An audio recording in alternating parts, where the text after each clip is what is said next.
Welcome to our introduction to the BMP-2 Commander's position in Stilbeese. Developed from the combat-tested BMP-1, the BMP-2 was initially developed to complement short-range anti-aircraft defence systems. Although the programme to supplement the BMP-1 with an autocannon-equipped vehicle began in 1974, the resolution of very complicated problems with manufacturing and design delayed BMP-2's development and fielding until the early 1980s. Compared to its predecessor, the BMP-2's improvements include an enlarged two-man turret, enhanced mine protection, slightly improved armour protection, replacement of the 73mm low-pressure gun by the 30mm 2A42 autocannon, and the replacement of the AT3 Sager ATGM with a more capable 84 Spigot and 85 Spandrel.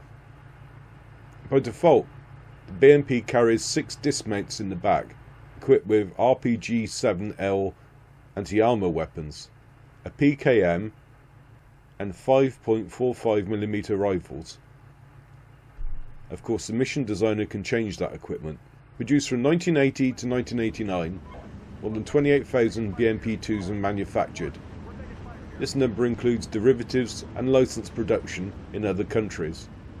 Currently, the BMP-2 is in service with more than 30 nations worldwide, primarily concentrated in Russia, Ukraine and Africa, along with the Near and Middle East. In Stilbeese, the commander's position is fully modelled. Access this position by pressing F7. Here you can raise and lower your position, and with it your exposure level. Press Q to go up,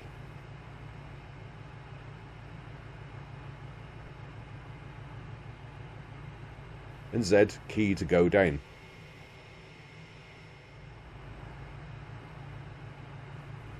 While unbuttoned, you may also use binoculars by pressing N.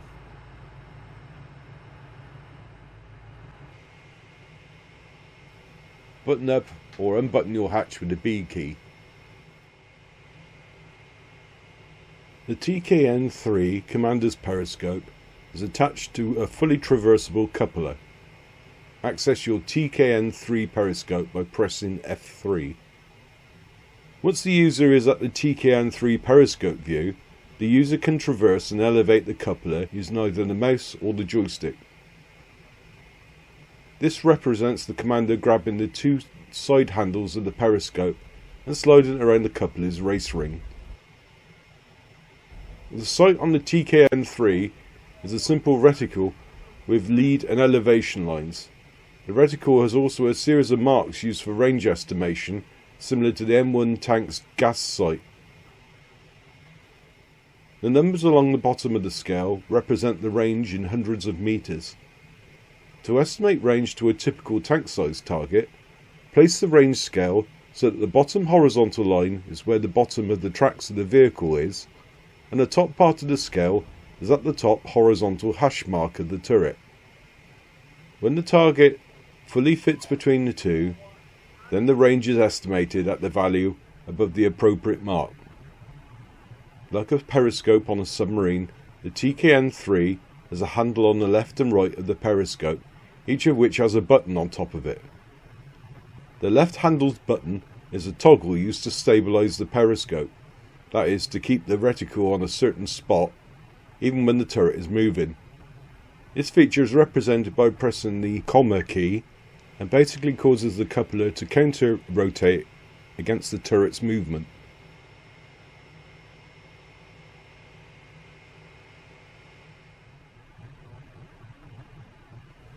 The right handle's button is used to slew the gun to place its azimuth in the direction that the periscope is looking, while the button is held.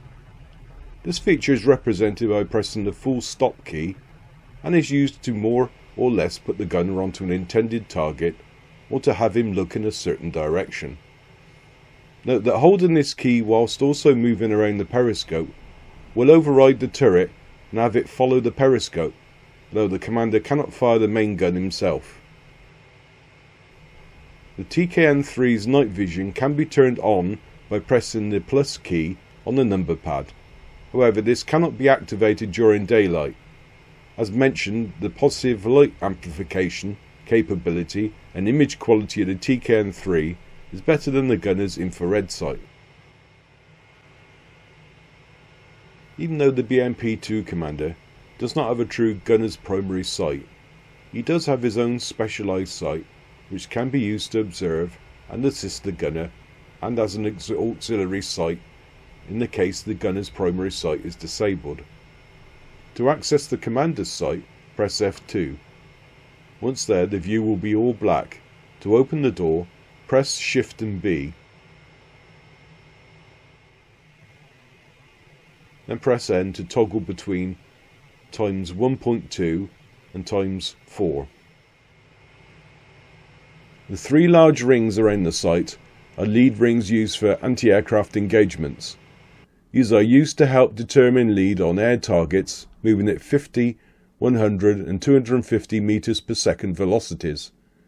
The small horizontal line in the centre of the sight is the vertical reference line, which represents the centre of the anti-aircraft lead rings and matches super elevation for 1,500 meters range to target, elevated at 45 degrees in relation to the firing position. To engage an air target, set your range to 1,500 meters, essentially battle sight range. If you estimate the target is travelling at a velocity of 50 meters per second, lead the target with the inner ring. If by contrast you believe it's travelling at 250 meters per second, use the outer ring. The middle ring is for 100 meters per second. Beware though, shooting accurately at a helicopter or aircraft is very difficult.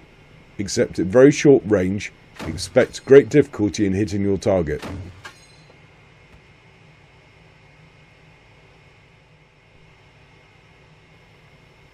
On the left and right side of the commander's sight are a series of horizontal lines. These lines are range scales used to set the aim point for certain types of ammunition.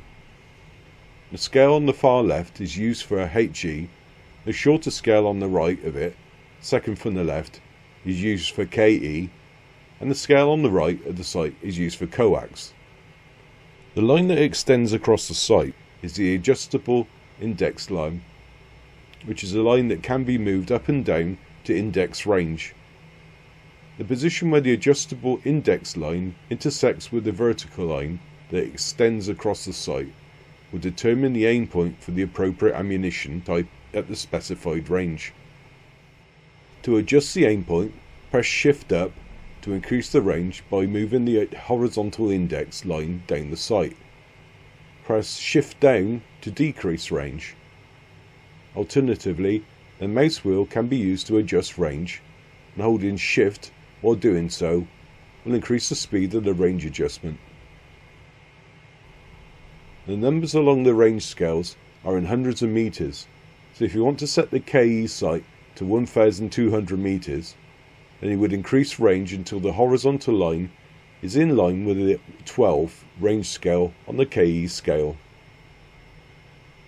The three smaller vertical lines to either side of the centre aiming line are used to determine lead on a moving ground target. The distance between these lead lines is 5 mils. To override the gunner so you can move and fire the gun personally, press the P key. It is important to note that unlike other vehicles, the override on the BMP-2 is not a button that is held by the commander on his controls, rather it is a toggle switch that puts him in override mode. When overriding, the commander can fire normally.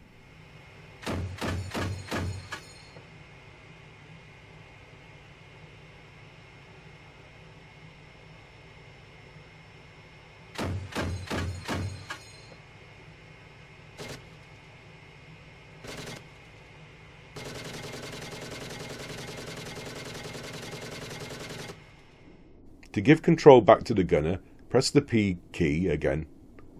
One way the commander can be sure he's overriding the gunner is whether or not the indicator lights on the commander's control handles are lit or not. When they are lit, then he is overriding, and when they are not lit, then his control handle is inactive. Access the commander's vision view by pressing F4. On some occasions the commander may need to look around the vehicle without having to spin the turret, without having to expose himself to hostile fire. The vision block allows the commander to remain safely inside the vehicle and quickly scan around for close threats. It is most useful when enemy infantry are in the immediate area, although the TKN-3 periscope is probably more useful for this purpose. Note that there are 2 vision blocks as part of the TKN-3 assembly and 2 blocks integrated into the hatch. The latter 2 can only be used if the hatch is closed. That completes this look at the commander's position in the BMP-2 and Steel Beast. Please look out for part 2 where we describe the gunner's position. Thank you for watching.